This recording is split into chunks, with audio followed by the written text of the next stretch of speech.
The snow bit at his feet like teeth made of ice. He walked slowly, each step sinking, burning, aching. His clothes were thin, the jacket missing buttons, the sleeves torn.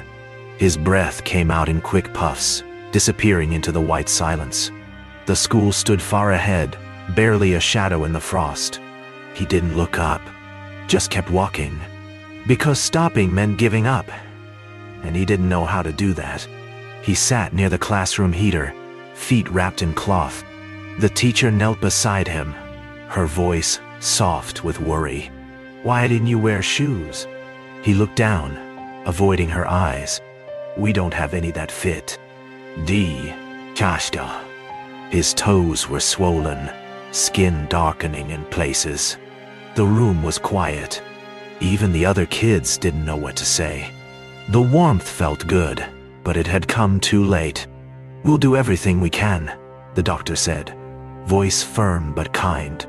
The boy sat still, face pale, lips tight with pain. His mother held his hand, eyes filled with silent tears. Bandages were unwrapped, revealing skin too dark, too quiet. "He'll lose some of it," the doctor added softly. The room felt colder than the road he'd walked that morning, but in his mind he whispered, "Please, don't take my running." "Yoa." In despair, he lay in bed, leg elevated, wrapped, and still. Outside, snowflakes fell silently, like the sky didn't know what else to do. Beside him sat a magazine, its cover showing a footballer mid-kick. He traced the photo with his finger, memorizing the angle of the leg. "You'll still play," he whispered to the photo. "Somehow. Now." Hope didn't need shoes. Just belief. The flyer had made its rounds. Coffee shops, market stalls, waiting rooms. It showed a small boy, bare feet red and raw, beneath the headline. He walked through snow for school. "Yay." One man read it slowly, then again. He stood up. "What does he need?" "A prosthetic. Therapy." "A little bit of hope," said someone. The man nodded. "Then let's give him all three." Yay. Sometimes, help starts with nothing but the decision to act. The wheels squeaked softly as the chair moved down the hall. He held the edges tight, nervous of where they were taking him. "Therapy," they'd said. "Strength." Steps again. He wasn't sure what scared him more, falling or hoping again. But the hallway was full of light, not snow. And something in him still wanted to run. One foot, now the other. That's it. Bars were cold in his hands. The floor unfamiliar. He focused hard, each movement precise and cautious. His new leg felt strange, light but distant, like it didn't belong yet. But when he stepped, it held him. His arms trembled, but he didn't fall. That was enough for today. That was more than yesterday. It stood there, metal, matte, shaped with care. He reached out, brushing it with his fingertips. It wasn't skin. It wasn't warm. But it was part of him now. "It's yours," the nurse said. "Made just for you." "Yee." He nodded, not trusting his voice. His other leg had carried him into the snow. This one would carry him back out of it. The floor creaked beneath his steps, one firm, one adjusting. He walked in slow circles, around the table, past the window. His mother stood at the door, eyes full and hands clasped. He looked up, still limping a little. "Nubano." She smiled, shaking her head. "Still standing." "Yumi." "Yep." He stopped, breathing heavy. "Still dreaming." Idea. The room was small, but he was growing too big for its shadows. The field was quiet, the snow thin and scattered. He stood at the edge, ball at his feet, eyes narrowed with focus. The prosthetic glinted faintly in the sun. He tapped the ball. It rolled. He followed. Not a full run, but the first step of one. Birds flew overhead. A breeze lifted his collar. The cold was still there, but it couldn't stop him now. The ball rolled back toward him, slow but perfect. He tapped it again, soft, careful, precise.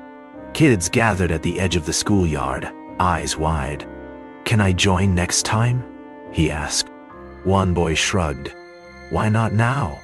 He smiled, stepping forward. His leg clicked slightly, but held strong.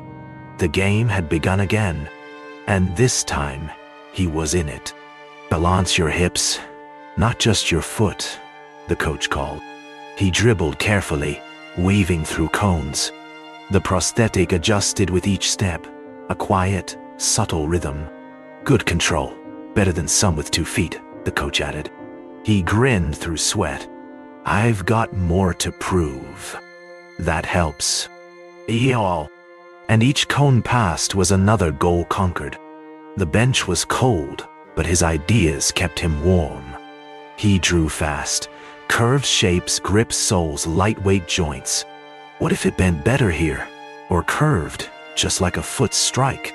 He wasn't just using a prosthetic anymore.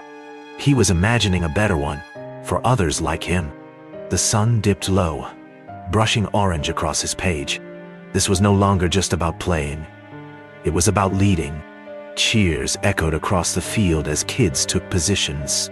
He stood among them, wearing a borrowed jersey 2 sizes too big. The prosthetic gleamed under the winter sun. "You sure you're ready?" the coach asked. "I've been ready since I lost my foot," he replied. The whistle blew. The game started. And he ran. Not perfectly, not easily, but like he belonged. He wrote slowly, carefully, each word carrying weight. "One day, I'll play for a team. Maybe even wear the same jersey as him." The magazine showed his hero mid-kick, mouth open in victory. He tucked it beneath his pillow, next to his notebook. His foot was gone. His fire was not.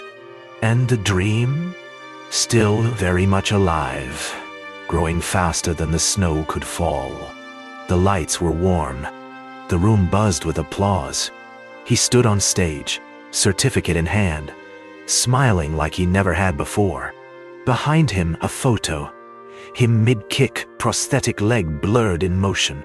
"This award isn't for winning games," the principal said. "It's for never giving up on walking, learning, or dreaming." His hands trembled slightly, but his eyes were steady. Every step to this stage had once seemed impossible. Now, it was just the beginning. The pages rustled as he shared his sketches. "This one bends better for kicking. That one's lighter for balance." The visiting athletes listened closely, nodding, asking questions. "You've got an inventor's brain," one said. "No," he replied softly. "Just a footballer who couldn't stop moving." "No. No." Around the circle, kids stared wide-eyed, not at the paper, but at possibility. And every idea planted another seed of change. The hallway echoed with soft steps, some unsure, some new. "Keep your weight even. One step. Then the next." The younger boy nodded, mimicking carefully. "Will I be able to play someday too?" he asked. "If you keep trying," he smiled, "you'll run farther than me." He said. Outside, snow fell gently again. Inside, they were building something stronger than limbs, resilience. The ball soared past the goalie and slammed into the net. For a moment the field fell silent, then erupted. His teammates rushed him, laughter and shouts rising in the cold air. He looked down at the snow under his cleats. Firm, steady, owned. He had no footprints from that first frozen walk, but he had just left a mark much deeper. The sun dipped low, brushing the snow in orange and gold. He stood alone on the edge of the field, ball under his arm. No one saw him cry this time. Just breathe. Smile. The prosthetic caught the last light, shining like a medal. He didn't walk barefoot anymore. But even if he had to again, he'd still walk forward. Some journeys begin in pain, but they end in purpose.